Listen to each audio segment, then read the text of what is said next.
Well, you know Zumba and the spin craze? I'm all about it. Those are so 2012. Oh. So what are the new trends in the world of fitness for 2013? Well, David Jack is a contributor for Men's Health, and he has the 411 on what's in for men this year. Hey, David, nice to see you. Good to see you guys. So it starts off the morning. You get up early. You got to make sure you're having the proper meal to kick off your day.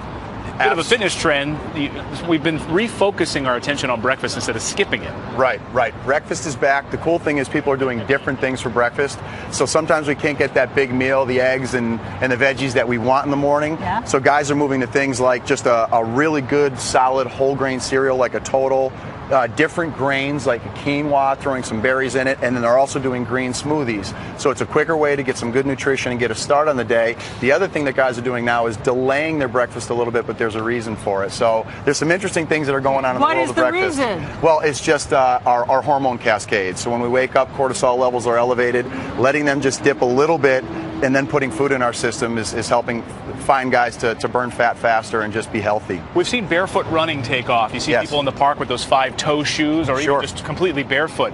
You say this is a trend that we need to look out for. It could be a bad trend? It can, because if for years you've been in what we call a higher heel, so your foot is elevated and it's off the ground higher. So now with our heel up, we have a different ankle bend, right? So when we drop to a lower profile heel, and if we go all the way there, that ankle drops. That puts more tension on the Achilles, our calf, right up through our hamstring, and it can cause some serious issues. So when we go cold turkey, from high heel to low heel, bad things are happening to good people. And I wanted David to demonstrate on his arm. He said if we start with a kid, a baby basically, with bare feet, I want you to maybe zoom in tight on your forearm here and show exactly what you mean here. So the interesting thing with barefoot, it has a lot of good premise behind it and being lower to the ground. When our feet are in a shoe and they can't move a lot, if I do this, if you look at the muscles in my arm, they're not forced to react. But if I open up and allow my toes to open up and grab the ground and they move, you see what starts to happen up here in my arm? Yeah. So the stimulus creates the response all the way up our body, and it really starts at our feet.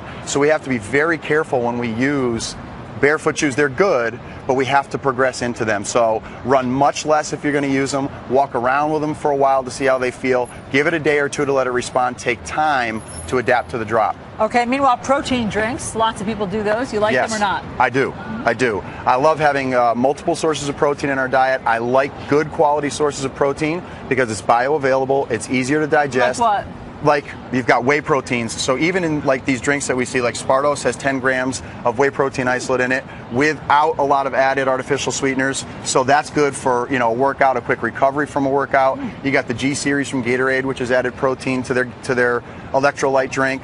And then you just have a good classic whey protein. Whey protein is a complete protein, which means it has a full spectrum of amino acids, which are critical for good health and the building blocks of muscle. Another trend that people are doing are elimination diets. Yes. They don't have a gluten intolerance, but they think they need to be gluten-free because of some reason. Is that a good trend or a bad trend? I think it's a good trend. I think listening to your body, and if you sense that something doesn't feel right, taking an ingredient like a gluten or like dairy or something specific out of your diet, one food or something that you eat a lot, and then feeling if it made a difference in how you feel after the meal. Checking in with yourself after you eat something is a great way to know if it's working for you or not.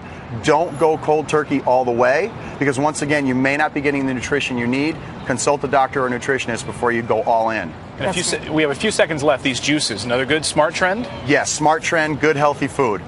Good healthy food. They look delicious. David Jack, thanks so much for all the advice. Thank you. Great to see you. It's great to see you guys. Thanks.